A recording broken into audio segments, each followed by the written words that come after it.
I'm so sorry. I appreciate the fact that you crossed the aisle and made an apology. You all have been through a lot. You all lost someone very near and dear. Ms. Nesbitt is taking Mr. Henderson to court to prove he's the dad of her 7-month-old daughter, Diane. She's confident and says when the test results come back, she expects Mr. Henderson to step up and be a proper father. Mr. Henderson, though, thinks it's straightforward. He claims Ms. Nesbitt was unfaithful with a neighbor around the time Diane was conceived and believes the neighbor, Zion, is actually the biological father. Let's begin by looking at some of Ms. Nesbitt's problems with Mr. Henderson. Well, he buy her diapers, that's about it. He doesn't do anything for my child, but buy her diapers. He does more for my 2-year-old son that he knows that's not his, than his own daughter.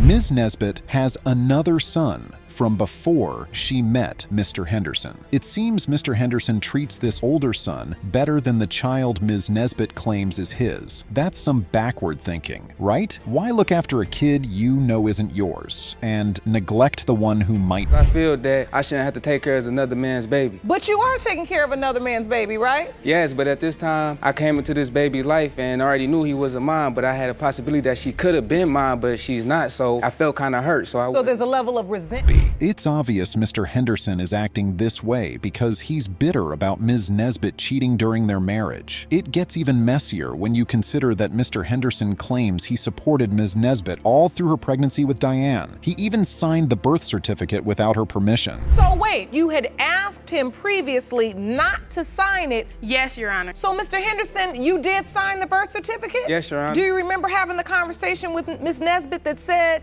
So it's pretty clear-cut why at one point Mr. Henderson wanted Diane to be his daughter, but in the past 7 months, he changed his mind and stopped caring for her altogether. Ms. Nesbitt says the only reason he signed the birth certificate was to eventually gain custody of Diane. But if he signed it, why isn't he taking care of her now? Come on, Your Honor, I can't be no man that's taking care of another man's baby. Okay, now I want to understand that, your doubt. Because what it sounds like to me is you were at the hospital and you were really trying to convince yourself that this was your child. Yes, Your Honor. And signing the birth certificate was a way for you to say, stay in with this family, I'm gonna make a family, I'm gonna be here, Mr. Henderson claims he stopped taking care of Diane because Ms. Nesbitt told him the baby isn't his, but belongs to their neighbor, Mr. Brown. That's pretty intriguing, considering she's in court now trying to prove Diane is actually Mr. Henderson's child. Well, let me tell you how it all began. He had sex with his cousin, and you know. Yes, I did, but that was before her. She said that she had sex with my little black car and they had a baby. Before that, when you was sitting in the car with your friend, when y'all left from the Riverwalk. No, that's not true. You got her pregnant. Yes, it is. It's true, Your Honor. Wait a second, it gets a lot worse than you can imagine, but that still doesn't answer the question. Why does Ms. Nesbitt think this child isn't Mr. Henderson's? Well, I doubt it because we was having unprotected sex for a year straight, and all of a sudden I had sex one time with Mr. Brown and I ended up getting pregnant 2 weeks later. Basically, she's saying she doubted Mr. Henderson was the father because they'd been together for a year without getting pregnant. Meanwhile, she was intimate with Mr. Brown once, and soon after, she found out she was pregnant. Now, let's hear Mr. Brown's side of the story. But you did have a sexual encounter with her. Yeah, one time. It was like birthday sex, that was about it. It wasn't more that she used to always hit me up and text me and all that stuff. I used to text her. It's been going on longer than that. It was more than one. It was just birthday sex, that It was was just one night only, but we used to always text and stuff like that. I used to hit her up with different females' names because he used to be around, so I'd be like, this Nancy, and she'd text me like LOL, you know what I'm saying? Now that's really messed up. Can you imagine being in Mr. Henderson's shoes right now? Listening to your partner talk about cheating on you on live TV is absolutely wild. We had sex the one time? Just that one night on her birthday when her and him got into it. And the protection broke? I don't remember protection broke. I was buzzing a little bit, but I don't remember no protection broke. You know what I'm saying? Reminds you, I just came to the comfort that one night because he got the we was chilling, you know what I'm saying? When I was massaging and my hands led to other places and you know what happened after that. Now that's even worse. Ms. Nesbitt is really something for doing that to her husband. When she got pregnant, she told both men they might be the father. Mr. Brown is convinced the baby isn't his. He's so sure he brings baby pictures of himself and asks if he even looks like baby Diane. But that doesn't prove anything. Look anything like you, in your opinion? Nothing like. One day she had told me she didn't want to take the first. She was always asking like, do you mind taking a test? I'm like, yeah. Then one day she called, text me like, you don't need to take no test because I know it's his baby. No, you. I guess she didn't want to hurt his feelings. He's the one that called me. So wait. Now the judge has had enough of this drama. Let's get to the bottom of it. Who is baby Diane's father, Mr. Brown or Mr. Henderson? are not her father. Oh, hey, I told Okay, you. sit down, Mr. Brown. Your name rhymes with clown, but you're not gonna clown today. I'm just ready to go calm home. down. I'm just glad Calm down. Mr. Henderson, you are her father. Miss Cavanaugh faked a pregnancy and kept the lie going for weeks. She had a really elaborate way of doing it too. After all that deceit, the paternity test results completely shocked her. Here's how it all unfolded. Ms. Cavanaugh, you and your mother are appearing in court today to prove paternity of your 3-week-old son, Malcolm. Now, you claim his biological father is Mr. Bowles, even though you admit to being intimate with another man, Mr. McElliott, during the window of conception. Yes, Your Honor. Now, he's waiting outside of the courtroom and he'll be joining us shortly. Mr. Bowes goes on to shoot himself in the leg. He says that he had never seen the 3-week-old Malcolm before today. Regardless of this, he claims that Malcolm is not his biological baby. How can one even tell if this is the first time he's seeing the baby? This is an interesting question, especially since Miss Cavanaugh keeps insisting that the baby belongs to Mr. Bowes. I believe Mr. Bowles is my son's father. Even though we wasn't in a committed relationship, we had unprotected sex frequently, and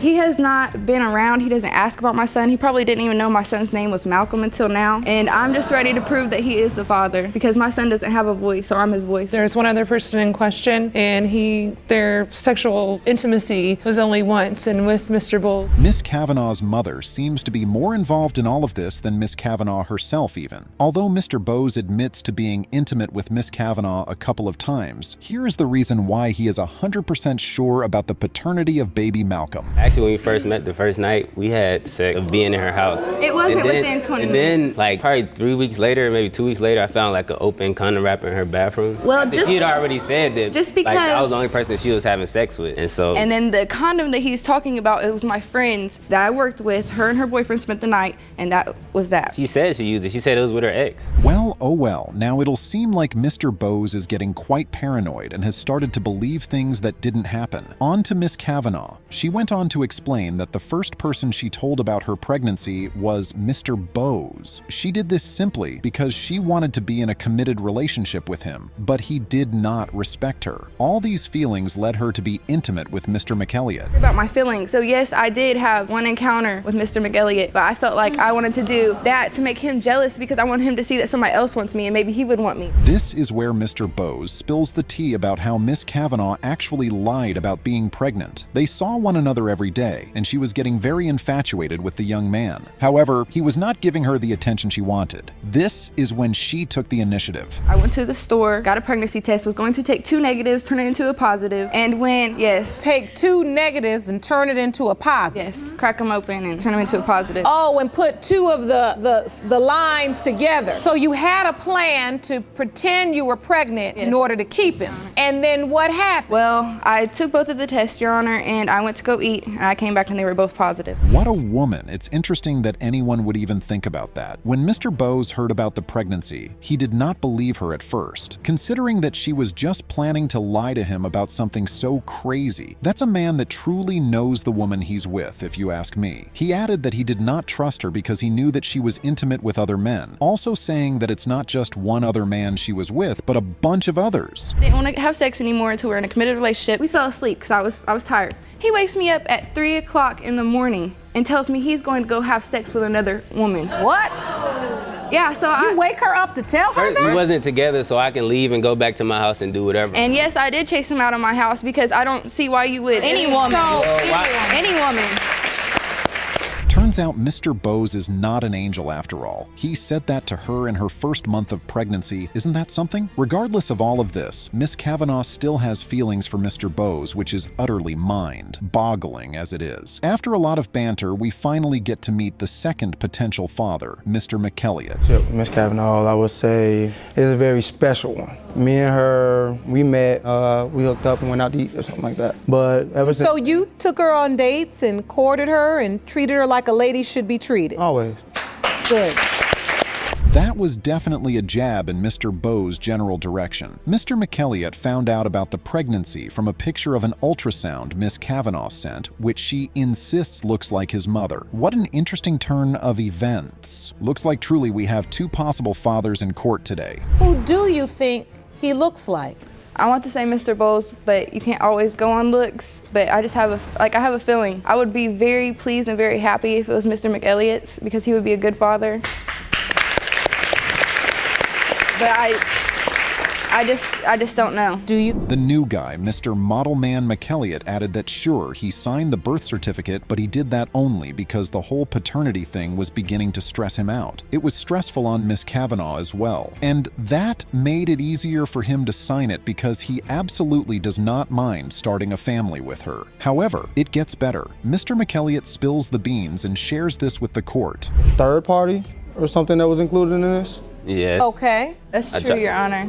Oh, nah, it's true. That's true, Your Honor. A third party? Yes, Your Honor. Please elaborate on the third party. It was a very drunken night, and it was a one-night stand. Do you remember whether you used protection or not? No, that's why I think it may be another person, but I'm not quite sure. Whoa, so there really is a third man involved in all of this. What a woman. And what a drunken night that must have been. After this little reveal, the funniest conversation ensues in court. It would seem like Miss Cavanaugh's mother does not understand whose court she just stepped into, really. That's something I don't understand, though. Men like yours having sex all of, but I just don't understand why people can't. Well, since we want to go to school, let me take you there. Bear the children, meaning they can orbit in uncertainty indefinitely, not knowing whether or not they're the father, when we know for certain and we are responsible. And that's the difference we have to teach our young girls. Judge Lake put Miss Cavanaugh and her mother in the school bus, took them to school, and brought them back to paternity court in just about 5 minutes. Oh, they are not done one bit. There's so much more to be said. Her daughter learned was a very valuable lesson. Who are you gonna lay down with, right? And look, you cannot baby or trick him into having his baby. And I never said that she could. It's true. Look, these aren't lessons just that your daughter has to learn. Listen, a lot of women in this courtroom had to learn it. Your Honor, You got to respect yourself. After so much bickering in court today, the results are out and we all get to hear it. Everyone is on the edge of their seats as we're all trying to figure out who the father of baby Malcolm is. Could it be the cold-hearted Mr. Bowes, Mr. Nice Guy McElliott, or Mr. What's-His-Name third-party drunken counter? There's just one way to find out. Mr. McElliott, you are not his father. Mr. Bowles, you are not his father. Calm down. It's time to meet Ms. Brogdon, our main character. She's in court today to figure out who the father of her daughter is. 1-year-old Quamira has not had a father figure in family to call her own, and this upsets Ms. Brogdon so much, it brought her to paternity court. The suspected father, Tyrrell Jones, is unfortunately deceased. His family is in court alongside Ms. Brogdon. However, there's a delicious twist in the story. Look at this. I don't think that's my brother's baby. I don't. Why? Tamisha, first of all, slept with 2 of my brothers. So that's what... She slept with 2 of my brothers. 2 of them. 2 of my brothers. And that's true, Ms. Brogdon? Yes, Your Honor. But you're in court saying that just Tyrell is your daughter's father. Yes. If you slept with the other brother too, Yes. could he potentially be the child's father too? No, Your Honor. I heard otherwise. You did. What did Yes, you I hear, did. Ms. Sugden? Oh, so that happened. She slept with 2 brothers, and there's a possibility that either of them could be the father. I mean, with all of this going on, one can say that Ms. Brogdon was really put in the family way. That's not all there is to the story. When asked why she decided to reach out after a full year, seeing that baby Quamira is 1 year old, here is what Ms. Brogdon had to say. It's hard. My baby had a seizure. She been sick. Didn't have a job since I have her. Like, I have no help at all. And this is really difficult for you to raise her alone. One would think that if you had 4 kids at 25 with no job and no form of financial support, getting a 5th child would not exactly be a priority. But my, oh my, here we are. Tyrrell's sister is one of the women in court today, and she insists that the baby does not belong to Tyrrell or any of her brothers, in fact. She goes on to add that Ms. Brogdon needs to move on away from their family to find her daughter's real father. According to her, all of this stress is preventing her own mother from healing after the tragic loss of her son. Yes. You were. Explain to me the nature of that relationship. Me and Tyrell, we were together for like 3 years. Like, close to the end, Tyrell started cheating. He started staying out. He started doing doing, all this type of stuff. It was one night, Tyrell lied and said he was at the police district. He wasn't there. I went to his grandmother's house where he said he was there. What an absolute joke. So she'd been in a relationship with the deceased for 3 years. However, one night he's not available, and he's unresponsive to her calls. Then she happens to have some alcohol and decides to sleep with his own brother simply because he was available. Oh, Paul Jones. What was the brother even thinking? Perhaps Paul wasn't thinking at all. End up, you're dating this guy, and then you sleep with his brother. 'Cause you're just mad. for the anger? Yes. And so you did it to get back at him? I've been through a whole lot with Tyrell out of the 3 years. It was not just him lying and staying the night out. No, it's more than that. Miss Sugden, you're saying you've heard personally that she was sleeping with 2 brothers around the same time? Yes, Your Honor. Tyrrell's sister, Ms. Sugden, further responded to this, saying that although she accepts the possibility of either brother being the father, one thing still stands. This thing being that the entire family hates her now because she slept with 2 brothers. Ms. Brogdon tore their family apart as Tyrrell and Paul kept at each other's throats until the end. Now Paul is living with guilt, knowing that he slept with his deceased brother's girlfriend, and he was so upset about getting a paternity test done. What a guy. When she called me and said she had the baby, Tiara was at my house. I said, Tiara, she had the baby, want to go? Oh, what I'm going to the hospital for? Why didn't Mish call? Why is she going through you all the time? She's a grown woman. You're right. Why did she go through me? But y'all going through you y'all about don't every like me. single Y'all thing. hate me. What a ruckus in court today. After she had the baby, Ms. Brogdon called another of Tyrell's baby mamas. Looks like Deanna and Ms. Brogdon may be quite close considering that she came to court as her witness. Deanna told Tyrell's sister about the baby and she absolutely refused to come to the hospital and get a paternity test done. There's another witness in court today, Tiara Jones, the second sister of Tyrell. Oh, the things she has to say. I was told not only from Ms. Chambers, but another mutual friend that she had another, and not Tyrell Jones.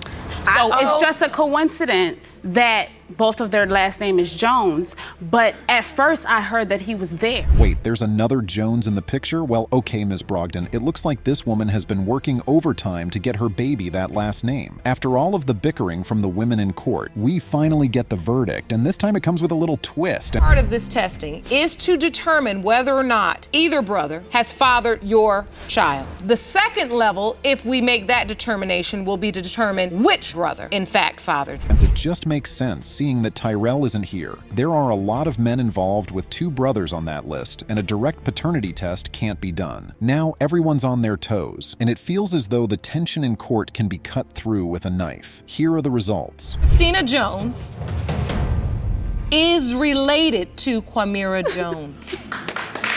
Mr. Paul Jones is not the father. Tyrell Jones is Quamira's biological father. The Ellis brothers have brought their mother to court today to find out who their real father is. They recently discovered that their mother, Ms. Shivers, had slept with both their father and his brother, meaning their uncle could actually be their biological father. Ms. Shivers admits to this and is in court to find out who fathered her boys and to ask for their forgiveness. What a situation. We were at a family gathering, or just having some drinks or whatever, and Uncle Ronnie came up to me and said, "You know I'm your son. You know you my son, right?" It was basically like a family get-together. It was a family function. Ms. Shivers confesses she slept with both brothers because there was nothing else to do and she had nowhere else to turn. In cases like this, one goes to the cathedral, Ms. Shivers. The next thing to do is not sleep with 2 brothers. Arthur Ellis, one of her sons, thinks he might be his uncle's child, and Eugene, his brother, agrees it's possible since they realize that their father treated Arthur differently while he was alive. When I was in jail, and he wrote him, send him money, so that made me feel. Unfortunately, we had to take a trip down the road, and my dad, my father, he wrote me more. That's really cold. And it's true. Arthur Ellis deserves to know the truth. On the flip side, the man who could be Arthur's father, Ronnie Ellis, has always shown him more love than his actual supposed father. Eugene Ellis, on the other hand, is sure of his paternity. And you look at my dad, if you had a full body shot of my dad, I'm slim like my dad. I'm built like my dad. My features like my dad. Arthur is big. He's a big guy right here. Uncle Ronnie is big. That's a big guy right there. Well, his hair is different from my hair. I mean, if we got the same dad. Eugene might think he knows who his father is, but his mother has serious doubts. She's unsure about Eugene's real father, and he's finding this out live in paternity court. I was married to another man before I left and went to Detroit, and that's when I got pregnant with Eugene, so. Do you feel there are reasonable, credible doubts as it relates to Eugene as well? Yes, Your Honor. That's just unbelievable. Hopefully, Ronnie McClellan's testimony can clear things up and give a clearer picture of the Ellis brothers' paternity. Young man could be your biological child. My brother had put her and Eugene out, and they came back to Chicago and lived with me. And while they were living with me, she said we only had sex once with me. That's what she must have meant, you know? But you remember. Oh, boy. Okay, so the potential father is between Ronnie McClellan and the now departed John Ellis. Hopefully, there is no other potential father for Arthur Ellis at this point. I met him when I was waitressing in the restaurant, and he ran a big hotel, and he also, gave me jobs and stuff. That's when Eugene was like about 4 or 5. We had a couple of little nights, where we had a few drinks, and we did have intimacy. He died. Oops, and there we have it, folks. 3 potential fathers for Arthur Ellis and 2 potential fathers for Eugene Ellis. We are going to check the results for Eugene first. John Ellis is your father. I knew that. I knew that. I said that from the beginning. I knew that. Look at me. Now let's check the results for Arthur and see whether Ronnie, John Ellis, or perhaps even Nick Cage might be his potential father. John Ellis is your father. Told you. You hear me? I needed that. I know, that's why I'm here.